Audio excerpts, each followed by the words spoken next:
বিষ্ণুই বলেন জাহান্নামের সবচেয়ে হালকা আযাব কি হবে শোনো। জাহান্নামের সবচাইতে হালকা আযাব হলো ওই ব্যক্তির আযাব যার পায়ে দুটো জাহান্নামের আগুনের জুতা পুড়িয়ে দেয়া হবে। ওই আগুনের উত্তাপে তার মাথার মগজগুলো ভাতের মারের মতো টপ টপ টপ টপ করে বেয়ে বেয়ে পড়বে। নাউজুবিল্লাহ পড়বেন না? আচ্ছা প্রিয় সিলেট, আওয়াজ করে বলেন, এইটা যদি সবচেয়ে লাইট পানিশমেন্ট হয়, সবচেয়ে হালকা পাতলা সহনীয় আযাব যদি হয়, তাহলে ভয়ঙ্কর তোমার আযাবের কি অবস্থা হবে? আমরা কি ওই জাহান্নামে যেতে চাই? জাহান্নামের অবস্থা এত ভয়ঙ্কর হবে, জাহান্নামের ভেতরে লক্ষ লক্ষ কোটি কোটি কাফির মুশরিককে দেওয়ার পরেও জাহান্নাম বলবে হালমিম মাজিদ, আরো আছে নাকি, আরো দাও।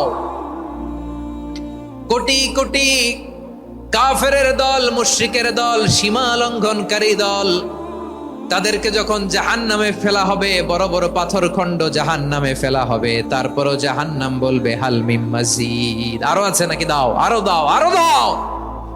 আমার ক্ষুধা নিবারণ হয় নাই। জাহান্নামে তো উত্তপ্ত হবে, জ্বলন্ত হবে, ভয়ঙ্কর হবে। জাহান্নামের এক অংশ আরেক অংশকে খেয়ে ফেলবে। আল্লাহু আকবার। ফেরেশতারাও টালমাটাল হয়ে যাবে।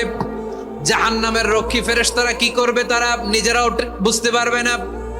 কোটি কোটি মুশরিক কাফেরদেরকে জাহান্নামে নিক্ষেপ করার পরেও জাহান্নাম ঠান্ডা হবে না, শান্ত হবে না, বলবে হাল মিম মাজিদ, আরো আছে নাকি, আরো দাও।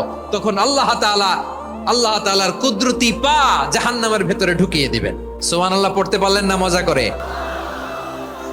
কোনো কিছুতেই যখন জাহান্নামকে শান্ত করা যায় না, আল্লাহ তাআলা তার কুদরতি পা জাহান্নামে ঢুকিয়ে দিবেন। দেয়ার সাথে সাথে